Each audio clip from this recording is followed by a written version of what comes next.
Ne sois pas offensé par Dieu. Ne te fâche pas contre Dieu. Ne murmure pas. Tu as fait tout ce qui a été correct.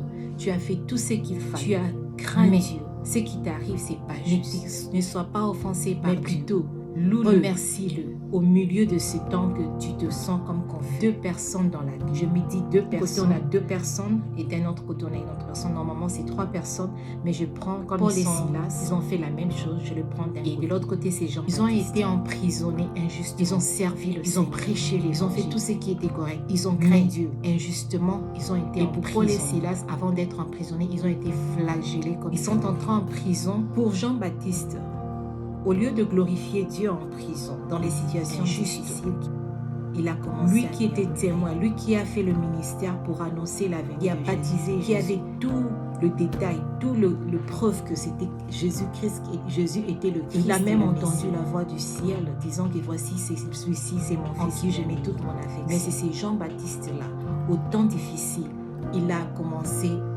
il a été offensé. La preuve en est qu'il a envoyé ses disciples pour aller demander à Jésus, est-ce que c'est vraiment lui on doit entendre un autre. Et Jésus a dit, allez dire à Jean-Baptiste que les paralytiques, les aveugles le voient. Et à la fin, Jésus a ajouté quelque chose. Ne soyez pas offensés. Pour dire, ne soyez pas fâchés, ne soyez pas offensés. Parce que Jean-Baptiste, au fait, était offensé par Dieu. Il s'est senti délaissé par Dieu après avoir tout fait ce qui qu'est-ce qui lui est arrivé par la vérité. Il a été, on l'a coupé. De l'autre côté, Paul est injustement emprisonnés, souffrant, flagellés comme il fallait, les emprisonnés. Malgré la souffrance, ils savaient que c'était injuste. Qu'est-ce qu'ils ont loué le Seigneur en prison. Et qu'est-ce qui s'est passé?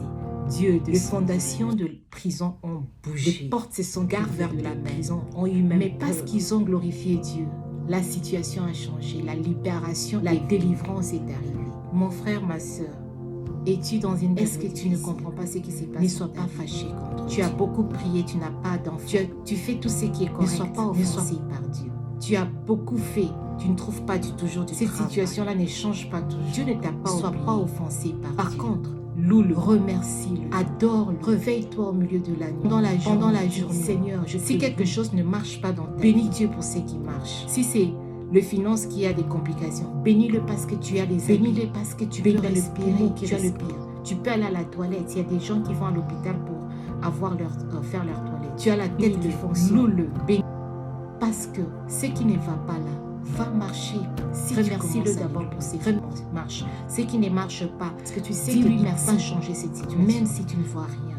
Et tu verras, tu vas déterminer ce qui va suivre par la suite. Que Dieu puisse descendre bien, que cette situation puisse t'emporter. Tu as le dernier mot. C'est à toi de décider, Seigneur.